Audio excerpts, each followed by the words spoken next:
2015, she claimed I wanted to kill her, and she told the entire neighborhood. She told my neighbors, the entire neighborhood, that I wanted to kill her. She actually went all the way to the sub-chief's office and reported that if for any reason she goes missing from the house for even at least 2 days or anything, I should be found and arrested. So I argued with myself for like 2 weeks. You give the order to allow your mother to die.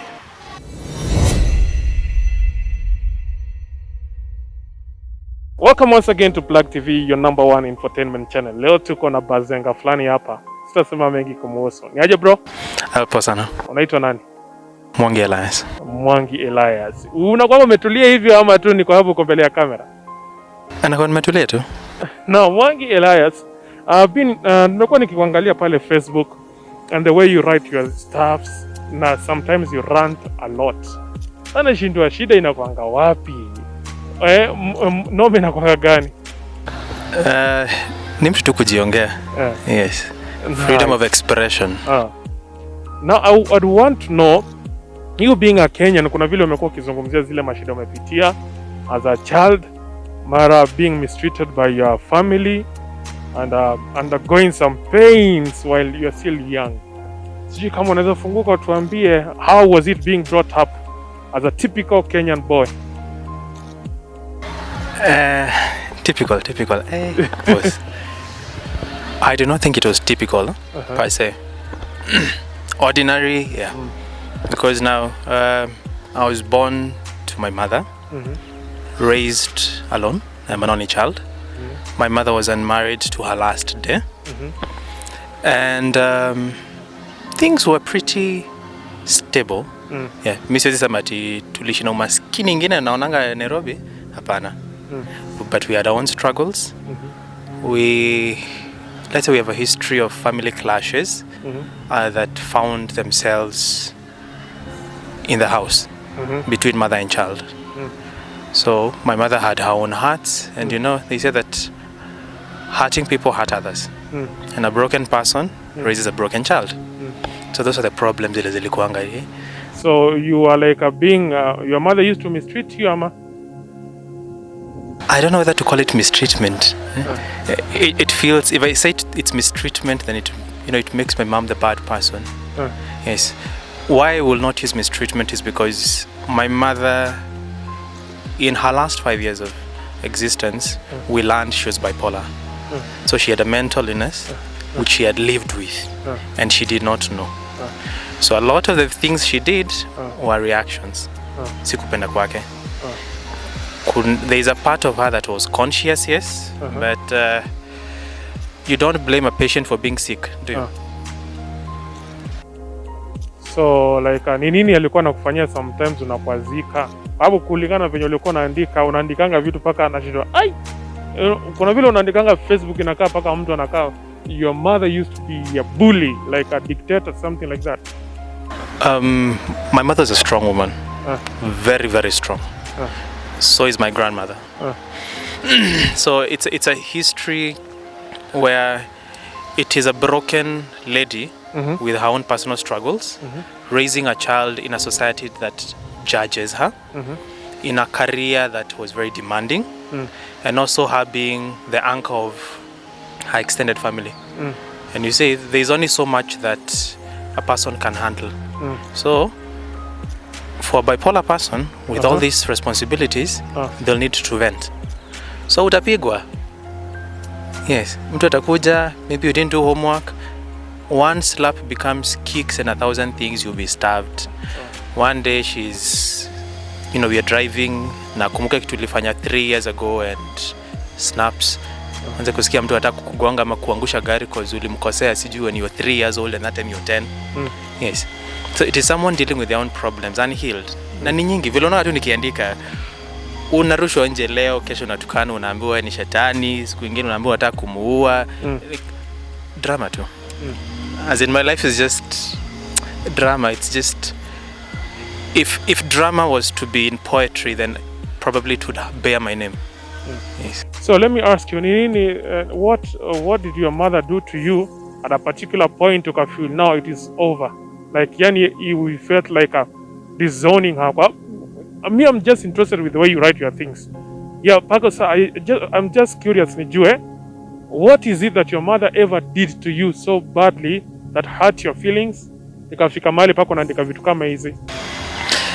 I do not write because my mother hurt my feelings. No. The reason why I write is because I am not the only such narrative. Yes. I discovered I was not the only person who was dealing with a parent with mental health issues, that for a long time I've gone undiagnosed, and whatever happens at home follows you every single place. Because if you're hurt at home, you will not perform in school, your self-confidence will be zero. So many things happen among Watoto. See, so I write because, one, I am not the only person who has gone through it, and in writing I'm not even sure, I think 50 would be on the lower side of people coming out and volunteering their own stories, because they relate with it, and they did not know how to put it in words. So I am good with my words, yes, but someone else feels the same pain but doesn't know how to put it in words. So a lot of my writing, if you check, it is from my point of view and how I was hurt and what I think might have been better or what I could have done better. So a lot of people end up following what I write because it becomes like a doorway for them to deal with some of the things that they've held at the back of their minds. Uliumizwa, you didn't deal with it, umeweka. Another heartbreak, something else. Zimekuwa tu hapo tu. Siku moja unakuta, these are the dramas unanga even in relationships. If someone triggers those things at the back. So in my writing, I'm not only coming forward with dealing with my own problems instead of hiding them. There are also other people behind me who read. And it's also because writing is my form of honesty. Yes. So, like, uniambie tu ni, what did your mother ever do to you that triggered your emotions so badly that you can never forget up to now? 2015, she claimed I wanted to kill her, and she told the entire neighborhood. What? She told my neighbors, the entire neighborhood, that I wanted to kill her. Why did she say that? Kuna kitu yenye ulifanya akaona ni kama unataka kumuua? My mother was bipolar with mania, so it means that apart from just being bipolar, those highs and lows, once in a while, someone may go overboard, and the reactions can be hysterical. So ni kama mtu aone panya, alafu badala ile kawaida unaiondokea, anaruka anakimbia like 1 kilometer away. So my mother was in a fleo. She was in the choir. Oh, nice. I know a fleo. So my mother was in a fleo. So I would drive her, drop her, and then pick her after. So when we're just driving back, hapa tu Roysambu. So kulikuwa na basi. See, the buses used to park by the roadside. Yeah. So when I switched from the center lane to the inner lane to evade the maneuvers. So unfortunately, while speeding ahead, there was a stalled truck, KPLC, with poles. So I saw it a bit too late, and then I braked very hard. I managed to control the vehicle, and we made it home. Now, according to my mother, I chose the lane and was accelerating so that I would now apply the emergency brakes. And since she was on the co-driver's seat, she would be thrown out, flung out through the windshield onto the road and run over by vehicles, so that, according to her, I could inherit her. The story of inheritance it's old. It's as old as Form 2. So you're counting almost 8 years of the same story. Someone wants to keep telling you, whenever they're angry with you, they'll tell you, you're doing this because you're with your grandmother and your uncles and aunts, you're conspiring to kill me. So every time it's just, you want to kill me, you want to kill me. And now, instead of just the usual telling me or going to talk with her friend, now she started talking to other people around. She actually went all the way to the sub-chief's office and reported that if for any reason she goes missing from the house for even at least 2 days or anything, I should be found and arrested. That is how bad it was. Like, that was it for me. I was like, you know what, done. So like she said ulikuwa umepanga njama kumuua, ndio inherit mali yake. Yes, that has been there for more than half my life. The same accusation.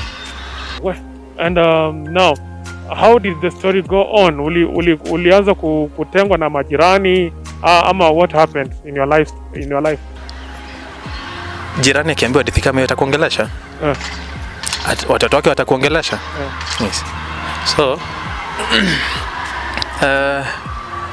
I didn't care much for my neighbors, because I didn't talk to most of them. For most of my life, actually, I have not talked to most of my neighbors. We are cordial and respect each other in case of anything, and they can approach.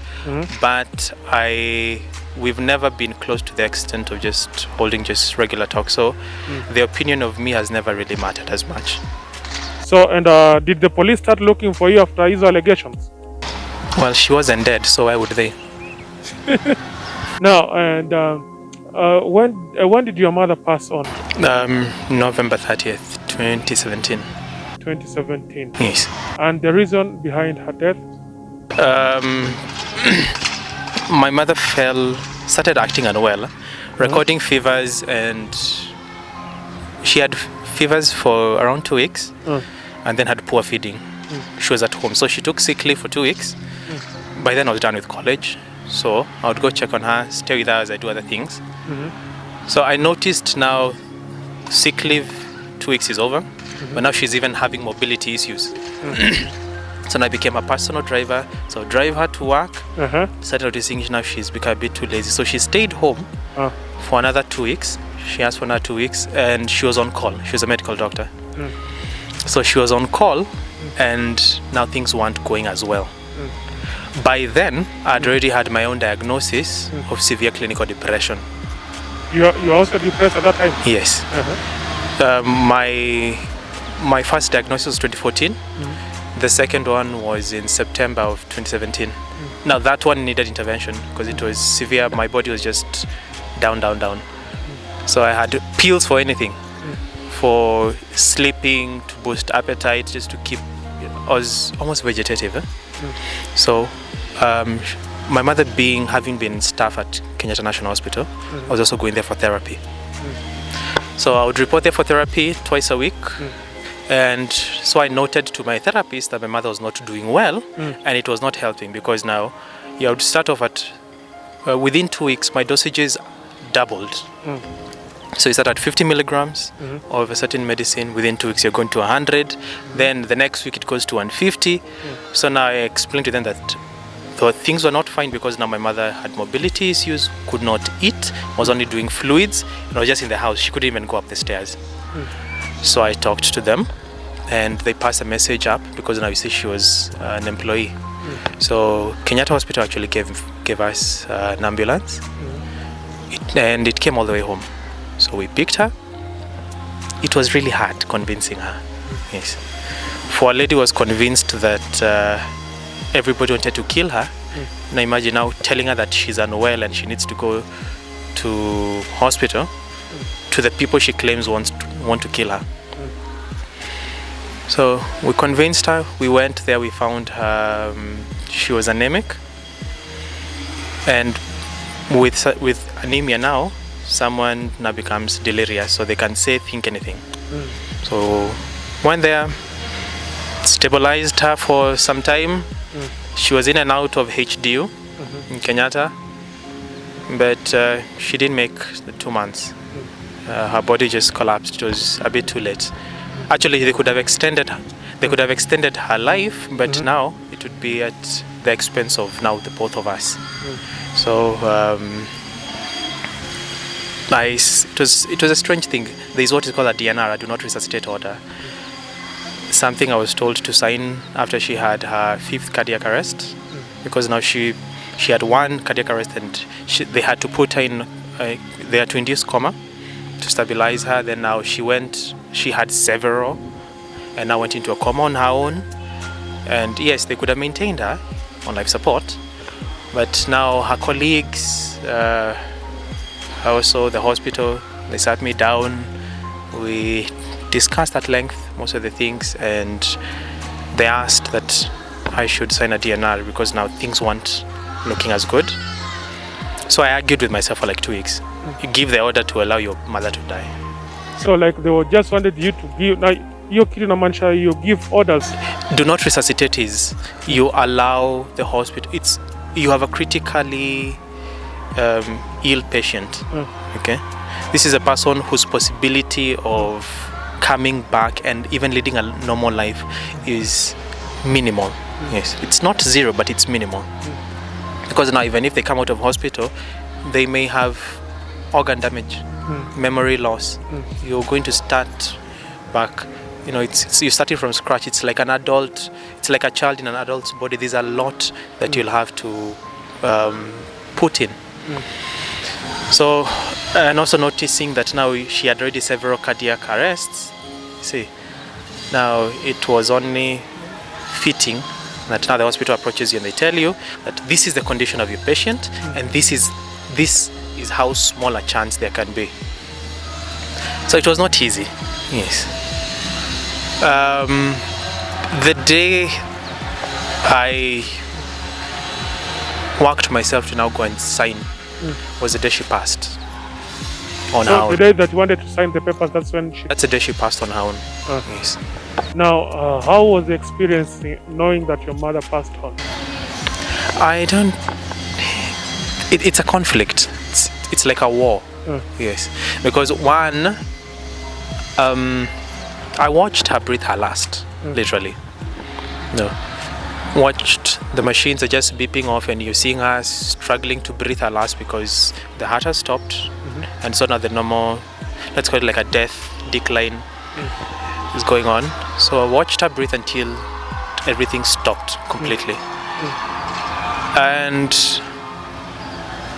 I would say death looked beautiful.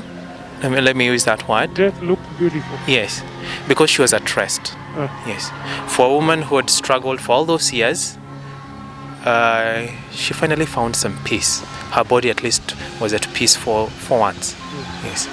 And did it hurt you?